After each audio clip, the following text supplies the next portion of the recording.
అప్పటికి 2007కి ముందు నేను రెసిడెన్సీలో ఉన్నప్పుడు బ్లాక్బెర్రీ అని ఉండేది.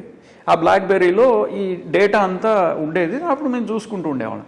స్మార్ట్ ఫోన్ ఎప్పుడైతే వచ్చిందో ఈ నాలెడ్జ్ అంతా అందరికీ అందుబాటులో వచ్చేసింది. మనకి ఇక్కడ ఇండియాలో ఇంకా అంత రాలేదని నా అభిప్రాయం.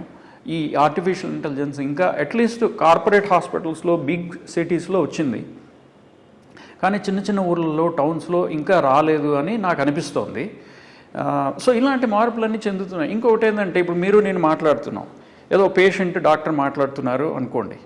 సో ఒక ఇట్లాంటి డివైస్ ఒకటి పెట్టుకుంటే అది ఏఐ పవర్డ్ డివైస్ అయితే అదేం చేస్తుందంటే మన కాన్వర్జేషన్ అంతా నాట్ జస్ట్ ట్రాన్స్క్రైబ్, ఇంటర్ప్రిట్ చేస్తుంది, కరెక్ట్ ఆర్డర్లో పెట్టి and it also gets you the diagnosis వచ్చి అక్కడితో ఆగదు కదా, ఫ్యూచర్లో ట్రీట్మెంట్ కూడా సజెస్ట్ చేస్తుంది. ట్రీట్మెంట్ సజెస్ట్ చేసినప్పుడు డ్రగ్స్ కూడా సజెస్ట్ చేస్తుంది. ఎట్లా చేస్తుంది? ఆ పేషెంట్కి ఆయన హిస్టరీకి ఏది కరెక్టో ఆయన పాస్ట్ రికార్డ్స్ అన్నీ మళ్ళీ ఏఐకి అందుబాటులో ఉంటాయి. అదేం చేస్తుంది, ఇలాంటి పేషెంట్కి ఇంకా దానికి లక్షల మంది పేషెంట్ల డేటాబేస్ ఉంటుంది. వాళ్ళకి ఏది పని చేసిందో ఈ పేషెంట్కి మ్యాచ్ చేస్తుంది, వాళ్ళతోటి మ్యాచ్ చేసి ఈ పేషెంట్కి ఈ డోస్ అయితే ఈ అదర్ కండిషన్స్ ఉన్నప్పుడు ఇది, దాన్ని ఏమంటారంటే పర్సనలైజ్డ్ మెడిసిన్ అంటారు. సో ఇంకొకటి ఏమవుతుందంటే, ఇప్పుడు కొత్తగా మీరు గమనిస్తే మన పూర్వీకులు చేసింది పర్సనలైజ్డ్ మెడిసిన్. వాళ్ళు ఏం చేశారంటే, ఈ మనిషికి ప్రకృతి ఏంటి వికృతి ఏంటి అనే ఒక కాన్సెప్ట్ ఉన్నది కదా. సో ఈ మనిషికి ప్రకృతి ఏమిటి, ఆ ప్రకృతి నుంచి ఎలాగ చ్యుతుడయ్యాడు అంటే మారింది, వికృతి ఎలా వచ్చింది, దాన్ని ఎలాగ మళ్ళీ అలైన్ చేయాలి, దాన్ని ఎలా బ్యాలెన్స్ చేయాలి. ఈ మనిషికి ఏదో పాపులేషన్ స్టడీ కాదు, యావరేజ్ పర్సన్, యావరేజ్ మ్యాన్ కాదు, యావరేజ్ హ్యూమన్ కాదు. సో మన వాళ్ళు చేసిన దాంట్లో conceptually it is unique and the correct way of doing it. దాన్ని ఎలా వాడారు, దానికి ఏమి మెథడ్స్ యూజ్ అయినాయి అనేది it is a different story. ఎందుకంటే నేను హిస్టరీ ఆఫ్ మెడిసిన్ రాస్తున్నప్పుడు ఆయుర్వేదం హిస్టరీ కూడా చూసినప్పుడు నాకు అర్థమైంది ఏంటంటే, మన వాళ్ళు మంచిగా స్టార్ట్ చేశారు, ప్రాపర్ ప్రిన్సిపల్స్తో స్టార్ట్ చేశారు. ఎక్కడో ఒక స్టేజ్ వచ్చేటప్పటికి ఆయుర్వేదిక్ సర్జరీ ఆగిపోయింది, డెవలప్మెంట్ అవ్వలేదు. ఎందుకైందనేది there is no historical evidence. ఎందుకంటే మనం చూస్తుంటాం, సుశ్రుతుడు నేసల్ సర్జరీ చేశాడు ఎప్పుడో చాలా అందరికంటే ముందు, ఇది అనస్థీషియా రాకముందు, యాంటీసెప్సిస్ రాకముందు ఇవన్నీ చేశాడని చెప్తారు. కానీ ఎందుకు ఆగిపోయింది అనేది we don't have proper evidence. Maybe there is some historical evidence, maybe ఈ 1000 ఏళ్ల క్రితం జరిగిన ఇన్వేషన్స్ వల్ల, destruction of libraries, destruction of universities, Nalanda, Takshashila ఇవన్నీ ఉన్నాయి కదా, వాటి వల్ల జరిగి ఉండొచ్చు, అవ్వకపోవచ్చు, బట్ వీ డోంట్ నో. అది సో మన వాళ్ళకి ఏంటంటే ఒక దాకా వచ్చి నాలెడ్జ్ అక్కడితో అరెస్ట్ అయిందని నా అభిప్రాయము. అఫ్కోర్స్ మీరు ఆయుర్వేదిక్ ఫిజిషియన్స్ని అడిగితే వాళ్ళు వేరేగా చెప్పొచ్చేమో. ప్రిన్సిపల్స్ చూస్తే కరెక్ట్గా ఉన్నది వాళ్ళది. ఎందుకంటే పర్సనలైజ్ మెడిసిన్ మీద ఫోకస్ ఉండాలి, అది ఎలా అప్రోచ్ అవ్వాలి అనే దాని మీద వీ ఫాల్టర్డ్ ఆన్ దట్. వీళ్ళు ఏం చేశారంటే, ఆ పర్సనలైజ్ మెడిసిన్ అనేది చాలా మెస్సీ బిజినెస్ అది. ఎందుకంటే అవన్నీ speculative theories. So it has to be rule based, evidence based. ఎలాగంటే ఆ ఎవిడెన్స్ కూడా ఎలా ఉండాలంటే ఎంపెరికల్ ఎవిడెన్స్ ఉండాలి, అప్లికబుల్ టు ఆల్.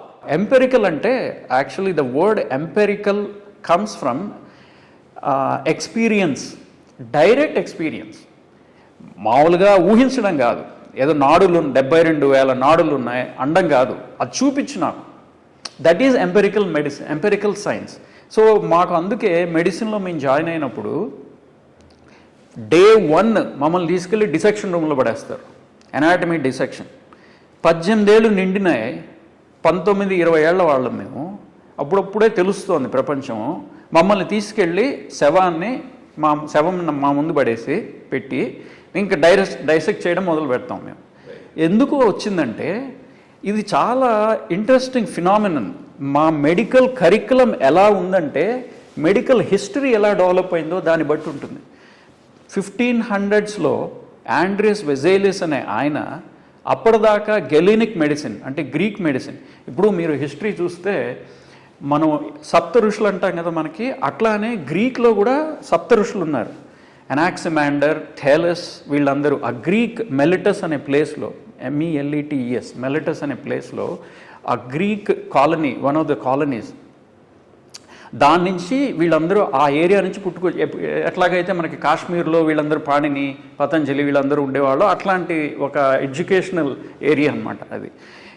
సో ఆ ఏరియాలో ఈ గ్రీక్ ఫిలాసఫర్స్ అందరూ అప్పుడు ఏం చెప్పారంటే, నువ్వు మూఢనమ్మకాల మీద కాదు, మన రేషనల్ థింకింగ్ మీద మనం ఆలోచించాలి అని చెప్పి మొదలుపెట్టారు గ్రీక్లో. మన వాళ్ళు అప్పటికే డెవలప్ అయిందని చెప్తారు, మనకి ఆ గ్రీస్లో అలా డెవలప్ అయిందనమాట. వాళ్ళ శిష్యుడు పైథాగరస్.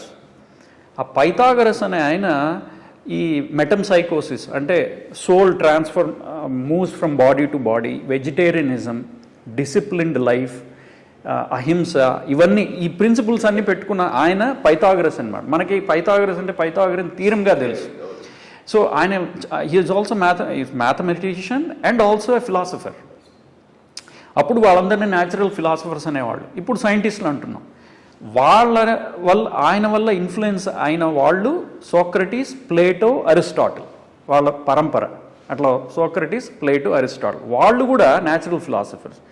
ఆ అరిస్టాటిల్ వల్ల ఇన్ఫ్లుయెన్స్ అయిన వాళ్ళందరూ తర్వాత నెక్స్ట్ 1500 years వాళ్ళ పర్టికులర్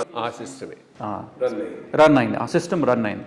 సో అరిస్టాటిల్ వల్ల రన్ అయిన వాళ్ళు హిపోక్రటీస్ అని మనం వింటూ ఉంటాం. మెడిసిన్లో హిపోక్రటిక్ ఓత్ అని ఉంటుంది మెడిసిన్ వాళ్ళు. మేమంతా వెస్టర్న్ మెడిసిన్ వాళ్ళం కాబట్టి వెస్టర్న్ హిపోక్రటిక్ ఓత్ అని ఉంటుంది. Of course it is a modified version ఆయన చెప్పిన దానికంటే. ఆ హిపోక్రటిస్ నుంచి ఇన్ఫ్లుయెన్స్ అయిన ఆయన గేలెన్, GALEN, గేలెన్. సో ఆయన అథారిటీ ఆఫ్ మెడిసిన్ అన్నమాట. సో గెలెనిక్ మెడిసిన్ అనేది మొత్తం క్రిస్టెండమ్ అంటే క్రిస్టియన్ కింగ్డమ్, ఆ యూరోప్ అంతా క్రిస్టియన్ కింగ్డమ్ అనేవాళ్ళు. ఎందుకంటే ఆ తర్వాత అంతా క్రిస్టియానిటీ వచ్చిన తర్వాత religion and medicine vent hand in hand. అందుకే మీరు గమనిస్తే PhD తీసుకునేటప్పుడు ఆర్ ఎనీ గ్రాడ్యుయేషన్ తీసుకునేటప్పుడు పెద్ద గౌన్స్ వేసుకుంటారు. ఎందుకు గౌన్స్ వేసుకోవాల్సిన అవసరం ఏంటంటే, క్లర్జీ ముందు మీరు పాస్ అయితే తర్వాత మీకు ఫిలాసఫీలోకి ఇంట్రడక్షన్ వస్తుందన్నమాట. సో ప్రతి వాళ్ళు మీరు ఏ సైన్సెస్ చదవాలన్నా ఇంతకుముందు యూరోప్లో you have to go through clerical అంటే క్లర్జీ స్టడీస్ చదివి తర్వాతే మీరు సైన్సెస్లో ఎంట్రీ ఉంటుందన్నమాట. అదే హ్యుమానిటీస్ కొంత తెలుసుకొని తర్వాత సైన్సెస్లో entry. This is the history. Basically ఇప్పుడు ఆర్టిఫిషియల్ ఇంటెలిజెన్స్ను ఎట్లా వాడుకోవచ్చు ఇప్పుడు అంటే అదే మీరు అన్నారు. బట్ అక్కడనే మెయిన్ ప్రాబ్లం వస్తుంది. ఎంత ఇన్ఫర్మేషన్ క్రంచ్ చేసినా, అనలైజ్ చేసినా, ఇది ఇచ్చినా కానీ హ్యూమన్ టచ్ లేనిది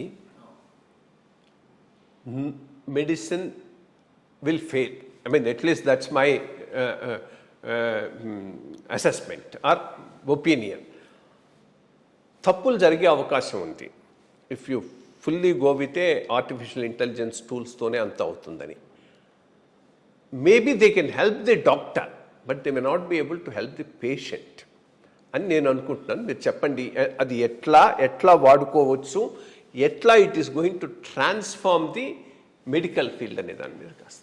సో ఇప్పుడు మనకి ఎట్లాగైతే మనకి ఫోన్ బుక్లో టెక్నాలజీ యూజ్ చేసుకొని మనం ఫోన్ నెంబర్స్ అన్నీ చేస్తామో, అలానే డాక్టర్ అనేవాడు ఇన్ఫర్మేషన్ అంతా తన దగ్గర పెట్టుకొని ఆ పేషెంట్కి సంబంధించిన ఇన్ఫర్మేషన్ అంతా తన టిప్స్లో పెట్టుకొని ఆయన రోల్ ఆవిడ రోల్ ఏమవుతుందంటే ఒక గైడ్, ఒక అడ్వైజర్గా మారుతుందన్నమాట.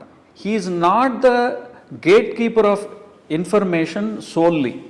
ఇన్ఫర్మేషన్ ఉంటుంది, అదే ఇన్ఫర్మేషన్ పేషెంట్ దగ్గర కూడా ఉంటుంది, కానీ దాన్ని ఎట్లా ఇంటర్ప్రిట్ చేసి, ఫర్ ఎగ్జాంపుల్ సడన్గా అక్యూట్ డిసీజెస్లో కోర్స్ డాక్టర్ దగ్గర పరిగెత్తాలి, వాళ్ళ చేసింది చేయాలి. ఇంట్లో కూర్చొని క్వశ్చన్ చేస్తే సరిపోదు, ఆర్ గూగుల్లో కానీ లేకపోతే చాట్ జీపీటీని అడిగితే సరిపోదు, డాక్టర్ దగ్గరికి వెళ్ళాలి.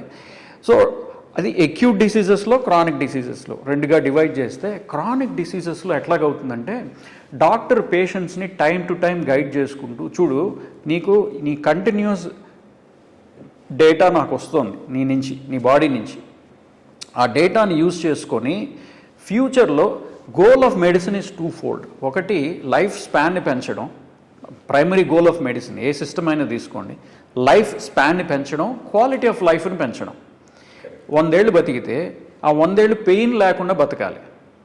That is the goal of medicine.